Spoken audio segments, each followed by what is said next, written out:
समस्त को जुहार। जय कुशल, जय माँ समलई।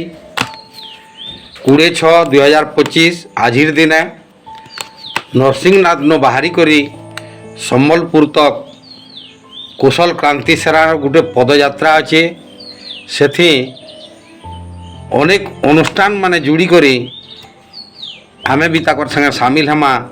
तार मूल उद्देश्य होचे आमर सम्बलपुरी भाषा के अष्टम अनुच्छेद थी सरकार ठान दौन आमर छुआ माने पढ़ी पारबे, आमर छुआ मान को पढ़ा हो स्कूल पढ़ा हो बोली करे से दाबी पत्रटा दिया जिबा।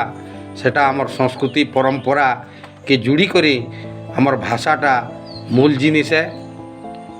सेथिर लगे बहुत संख्या रे आसुन और से पदयात्रा रे शामिल ही करी आमे से कार्यक्रम टाके सफल करमा।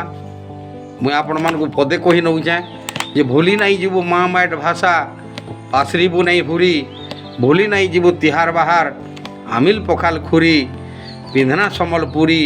ये विदेशी शब्द काए लाभ बाबू पिटू थिला फटा ढोल के यादे भी मुई भूली नहीं पारे सुर कले मार कुल के।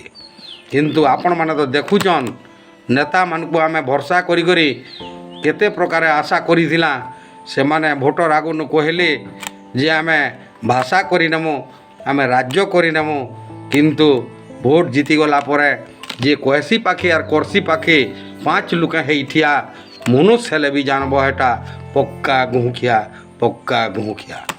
हमको निजे ही आमर मातृभाषा के आमको मुकले करी आनबार के पड़वा।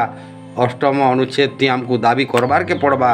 और सरकार ठानु जब तक तर माने आमर भाषा स्वीकृति नहीं मिली छे आगामी दिन के रास्ता ऊपर के उतरी करी हमको न्याय जालबार के पड़वा।